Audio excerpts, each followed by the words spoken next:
En Diamantes Brutos vamos a saludar a la psicóloga María Luciana Weinstock, que se especializa en deportes. Hola María Luciana, acá Cristian, Juan y Gonzalo, ¿cómo estás? Gracias por atendernos. Hola, buenas noches, ¿cómo les va, muchachos? Bien, contentos de saludarte. ¿Cómo trabajas especialmente y con qué deportes y qué hace una psicóloga que justamente trabaja en la parte deportiva? Primero de todo, yo soy licenciada en psicología, Sí. Me especialicé en deporte, en lo que tiene que ver con el entrenamiento mental para el alto rendimiento, para poder trabajar las cosas de la cabeza, por así decirlo vulgarmente, lo que pasa en la mente a la hora de competir. Uh-huh. Entonces, trabajo con muchísimos deportes, ya sea individuales o deportes de equipo, como puede ser el fútbol, como puede ser el tenis en el caso de un deporte individual, Sí. el polo, arte marcial mixto.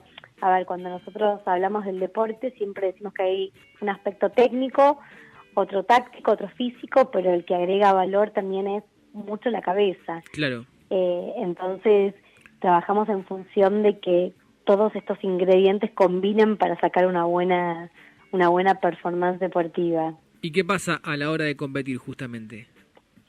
A la hora de competir, cuando llegan los deportistas al consultorio, la verdad que hay muchísimas variables que se ponen en juego.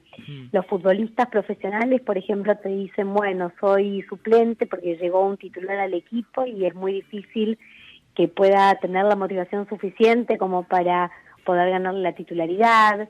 Después quizás vienen deportistas que están lesionados y que tienen mucha fantasía de cómo va a ser el volver a la cancha, no importa en qué deporte, después de su lesión.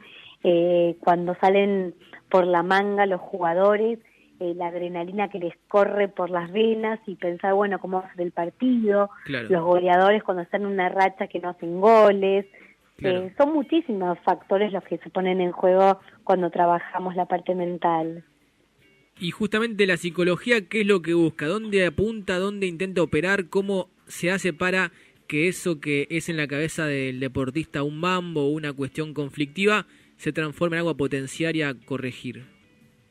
Hay muchísimas técnicas que nosotros usamos, y no solo para el deportista de alto rendimiento, también para uno que puede hacer deporte. Por ejemplo, hay mucha movida del running. Trabajamos mucho con los pensamientos positivos, el poder transformar los miedos que te paralizan en llamas internas y motivaciones para poder salir y rendir lo mejor posible. Después trabajamos mucho en lo que es la visualización, poder pensar en tu cabeza cómo te gustaría lograr hacer un gol, o para el tenis un golpe efectivo, Sí. o para el básquet una volcada. Se trabaja con muchísimas herramientas y más que nada poner las emociones en palabras para que después cuando uno tenga que rendir no tenga como esa presión del no poder, el imposible, porque en realidad yo siempre digo que todo es posible mientras uno lo pueda ir trabajando y esté al alcance de lo técnico Claro. y táctico que uno tenga. O sea que se le apunta básicamente a lo que la mente puede generar desde su propia cocina, ¿no? Y yo creo que sí, que muchas veces uno, como nosotros siempre decimos que como uno se imagina, como uno piensa las cosas, después el cuerpo las puede ejecutar. Bien. Siempre decimos que mente y cuerpo son uno, entonces lo que le pasa a la mente después uno lo puede transformar en el cuerpo. Obviamente trabajando todas las áreas del deporte que uno requiera, ¿no? Luciana, buenas noches, te saluda Gonzalo. Hola, Gonzalo. ¿Cómo te va? En la apertura del programa hablábamos de la suerte, sobre la suerte y la importancia que tiene y si existe la suerte. ¿Cómo es en el caso del deporte para vos, mirándolo desde la psicología, el factor suerte? Yo últimamente estoy como pensando mucho el factor de la suerte, porque yo siempre mi eslogan fue, y lo creo, que no hay causalidad, no hay casualidades, sino que hay causalidades. Que todo es, acción y reacción. Pero también uno entiende, por ejemplo, no sé, yo que trabajo muchísimo en el fútbol profesional, que la suerte también juega un factor importante, porque quizás uno tuvo un partido, supongamos una práctica espectacular un día, y tuvo la suerte de que ese día había un scout es el que mira, para la gente que no sabe, el que va mirando los cazatalentos, y quizás ese día tuviste suerte que el tipo estuvo en el lugar indicado en el momento justo y vos tuviste una práctica buenísima. Y eso, que él te haya mirado y que haya estado justo ahí, es un factor de suerte. Pero bueno, también hay causalidades que generan que vos también ese día hayas jugado bien y hayas rendido bien. Yo creo que es un poco de todo, pero también con los deportistas hacemos mucho el ejercicio de lo que tiene que ver con el entrenamiento invisible, que yo siempre digo que es un 70% de transpiración y un 30% de inspiración. Claro. O sea que la suerte juega un papel importante, pero también el trabajo y el poder entrenar y poder tratar de poder lograr ese objetivo que uno quiere y buscarlo y trabajar, también genera que se obtengan beneficios y resultados. Claro. ¿Y cómo puedes explicar que ante una misma rutina deportiva, los pasos previos a un partido, y, o sea, haciendo lo mismo cada fin de semana, tengas partidos buenos y partidos malos? ¿Cómo lo explica eso la parte psicológica? Es que en realidad cuando vos hablás, por ejemplo, de deportes en equipo, de deportes colectivos, si bien yo siempre digo que todo es más que la suma de las partes y más que la suma de las individualidades. Entonces, si bien depende de la performance de cada uno y depende del puesto que tenga, también depende mucho del funcionamiento del equipo, del objetivo en común. Entonces uno dice, bueno, los partidos no dependen también de cómo esté uno, sino cómo esté también el resto de los jugadores, por ejemplo, en un deporte colectivo. Y después en un deporte individual puede pasar de que haya situaciones específicas que generen que un día uno esté mejor y uno esté peor, porque uno es una persona. Uno entra a una cancha, o una cancha de tenis, una cancha de fútbol, una cancha de rugby, pero uno es una persona con sus circunstancias.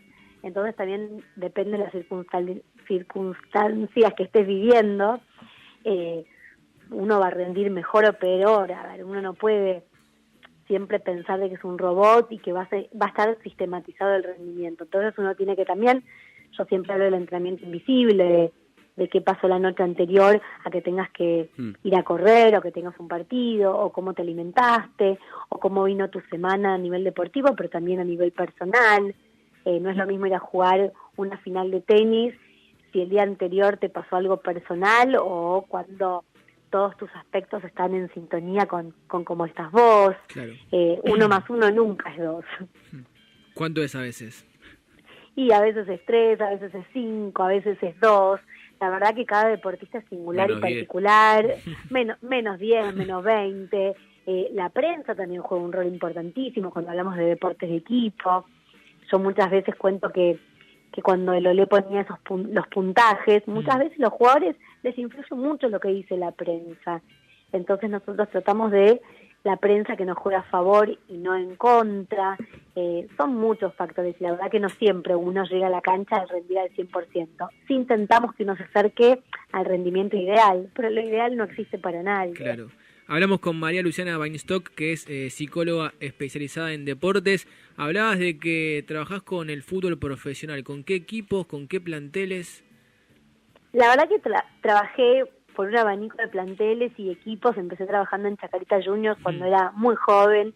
Trabajé en las inferiores, trabajé en la primera, trabajo individualmente con muchos entrenadores que obviamente por una cuestión de secreto profesional no se puede decir, pero sí está bueno también el mensaje que el fútbol profesional hoy también está buscando un lugar en lo que tiene que ver con las ciencias aplicadas al deporte y con la cabeza. Cada vez los técnicos están dando más importancia a lo que es la motivación. Hace algunos años, había cierto tabú, ¿no? Con respecto a esto. Por ejemplo, incorporar a un psicólogo al plantel significaba para el jugador un atropello, alguien que viene a estudiar mi neurosis y a sacarme la ficha, y quizás generaba cierto prejuicio, ¿puede ser?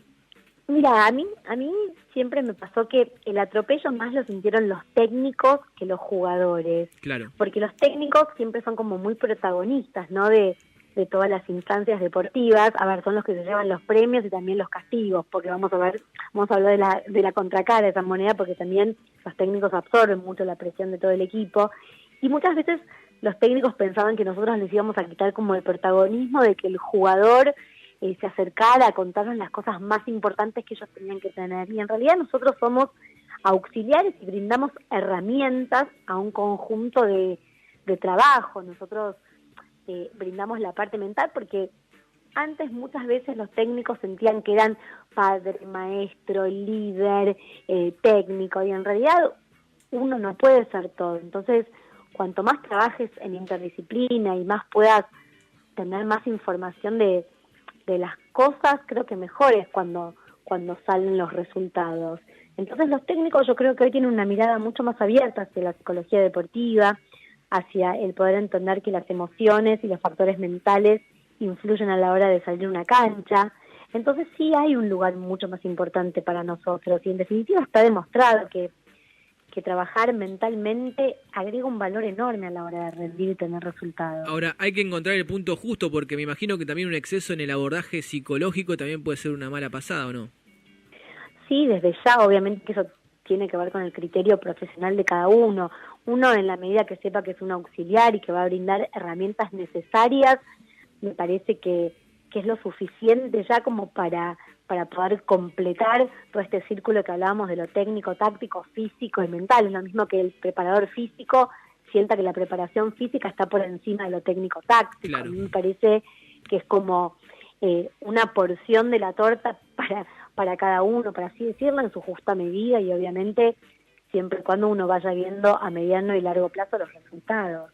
Luciana, buenas noches, te saluda Juan Lombardero ahora. Hola Juan, ¿qué tal? Bien, bien. Hablabas recién del trabajo sobre el no poder. Y me parece que esto suele ocurrir, sobre todo en la máxima exigencia. También hablabas de tu trabajo en el alto rendimiento deportivo, de no poder ante distintas circunstancias. Yo ayer me junté a ver con amigos el Boca Racing justamente, y hablábamos de la cabeza de los jugadores en ese nivel, ¿no? Con tanta presión que uno diría, bueno, tienen una vida relativamente cómoda, entrenan 2 horas por día, duermen bien, toman sol, ganan un montón de plata, pero al mismo tiempo uno se pone en la cabeza de estos tipos que no pueden fallar, y digo, ¿cómo se trabaja con el auto boicot? Con esto de llegar hasta el máximo nivel de exigencia y por ahí lesionarse, errar un gol clave, fallar en una circunstancia fundamental de un duelo decisivo. Yo en realidad primero pienso lo siguiente, y esto es algo que también a medida que fui trabajando mucho tiempo me fue quedando más claro. El que llega a una primera división o el que llega a la alta competencia es porque sí puede. Son muy pocos los que llegan a la alta competencia y al alto rendimiento. Claro. Y también lo que me pasa con los jugadores de fútbol, yo me curtí en el fútbol desde que soy muy chica. Uno siempre cree que cuando el jugador llega a primera, el recorrido que hizo fue muy simple. Y atrás de todo eso hay muchísimos sacrificios. Yo he tenido chicos que hoy están en primera división que se tomaban 4 trenes, 2 colectivos para venir de Carlos Espegazzini, suponete, a Altita Matiusi a entrenar, por ejemplo. Chicos que han perdido vacaciones, han perdido viajes de egresados, han perdido nivel escolar para poder seguir un sueño que después se convierte en una realidad. Entonces hay mucho sacrificio atrás, después quizás para ver lo que uno ve que es un Boca Racing, un Racing Boca, Elite. y uno dice, claro, y uno ve esos tipos que firman contratos y que ganan muchísimo, pero atrás de eso hubo un trabajo importante. Y la verdad que un tipo que está en la alta competencia está curtido para manejar la presión. Sí hay condimentos especiales, como uno puede decir, una situación de Argentina cuando tuvo que jugarse por momentos difíciles, o partidos que definen un campeonato, pero el jugador de alto rendimiento está acostumbrado y vive siempre en presión. La presión es un condimento más del día a día de un atleta de alto rendimiento. Y perdón, Luciana, nombraste a estos chicos que por ahí se toman 3 bondis o 4 trenes para llegar al entrenamiento. Hoy estos pibes por ahí también están atravesados por un factor externo al deporte, que es la exposición permanente, porque hasta el futbolista más humilde está permanentemente compartiendo el momento de vestuario, compartiendo el momento del viaje, incluso del entrenamiento, a través de sus redes sociales. Digo, ¿cómo entra la red social en el vestuario, en la cabeza de estos pibes, por ahí ya saliendo un poco de lo profesional y de la elite, y sí metiéndonos en el terreno del amateurismo o del semiprofesionalismo?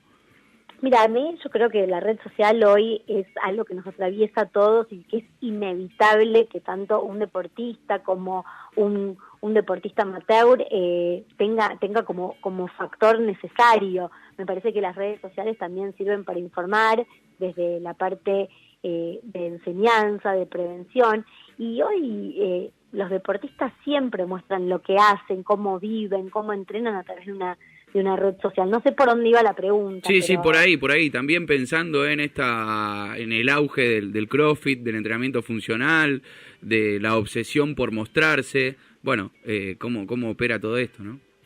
La verdad que hoy justo discutía con una amiga que es colega sobre cómo uno en la red social en realidad ve algo que son espejitos de colores. Sí. Me parece que cuando uno sube una foto, cuando uno sube al Instagram, esto que está tan de moda, alguna imagen, muchas veces no tiene que ver con la realidad misma de la imagen. La imagen es un momento capturado, Claro. pero me parece que atrás de eso hay muchísimas cosas. Entonces, uno también desde la psicología hace un trabajo de prevención muy grande, porque esto, como vos decías, del mundo fit y de las chicas y de la alimentación, hay que tener muchísimo cuidado porque las personalidades, más en la adolescencia, es muy vulnerable. Entonces me parece que la información, también los valores que vengan desde casa, yo siempre digo que el deporte forma también personalidades y el deporte también genera valores, entonces creo que es muy importante el poder estar siempre en contacto con la prevención y con la enseñanza. Se conoció en los últimos días, te pregunto por esto del alto rendimiento deportivo, a través de la reforma tributaria que impulsa el gobierno, que alteraría el mecanismo de financiación del ENARD. Sí. Yo no sé si vos tuviste relación con deportistas del ENARD o con autoridades del ENARD, pero esto de financiar el ENARD con el 1% sobre el precio del abono de las compañías celulares se va a modificar y hay una preocupación grande por cómo se va a financiar este centro de entrenamiento de deportistas en alto rendimiento. Te pregunto si trabajaste con ellos y si no, una breve reflexión al respecto. A ver, conozco muchos deportistas que estuvieron financiados por el ENARD, obviamente, porque uno cuando piensa en el deporte de élite, la verdad que siempre piensa en plata, en centros de entrenamiento, en sponsor, uno se imagina como algo ideal. Y lamentablemente en Argentina, si hay algo que no es ideal, es la preparación que tienen los atletas para poder ir a competir.